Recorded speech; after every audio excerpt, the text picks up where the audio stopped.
Hi Ganesh, congratulations. Thank you so much. Okay, so award ఏ కేటగిరీలో వచ్చింది మీకు? బెస్ట్ డైరెక్టర్ షార్ట్ ఫిల్మ్ కి వచ్చింది. ఓ మై గాడ్, ఇంత షార్ట్ పీరియడ్ లోనే మీరు షార్ట్ సినిమా డైరెక్టర్ అయిపోయారు షార్ట్ ఫిల్మ్స్ కి. Thank you so anyways, much. ఎలా అనిపిస్తుంది అవార్డ్ రిసీవ్ చేసుకోవడం? యాక్చువల్లీ ఇది నాది ఒక 5th అవార్డ్ అనమాట. ఇంతకుముందు షార్ట్ ఫిల్మ్స్ కి నాకు ఒక 3 అవార్డ్స్ వచ్చాయి. Best screen director, best director గా కూడా.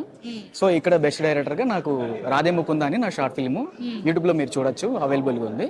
క్వార్టెడ్ విజన్ స్టూడియోస్ అని ఛానల్లో ఉంటుంది అనమాట. రైట్, ఎలా అనిపిస్తుంది అవార్డ్? చాలా హ్యాపీగా ఉంది నాకు నిజంగా. సో మీతో పాటు చాలా మంది ఇన్ఫ్లుయెన్సర్స్ వచ్చారు, అవార్డ్స్ రిసీవ్ చేసుకున్నారు. సో అందరిని ఇక్కడ కలుసుకోవడం ఎలా అనిపిస్తుంది? అవును, చాలా హ్యాపీగా ఉంది నిజంగా. వీళ్ళు ఇలా చేయడం అనేది ఇది 7th ఎడిషన్ అన్నారు. సో ఇన్ని రోజులు నాకు తెలియదు యాక్చువల్గా. నేను ప్యారలల్ గా వేరే మూవీస్ కి రైటర్ గా కూడా చేస్తున్నాను అనమాట. సో వేరే ఫ్రెండ్ చెప్తే నేను అప్లై చేస్తే నేను సెలెక్ట్ అయ్యాను. I'm very lucky. Okay, so కళారాజ్ media through మీకు ఈ అవార్డ్ అనేది వచ్చింది కదా, సో వాళ్ళ గురించి ఏం చెప్తారు?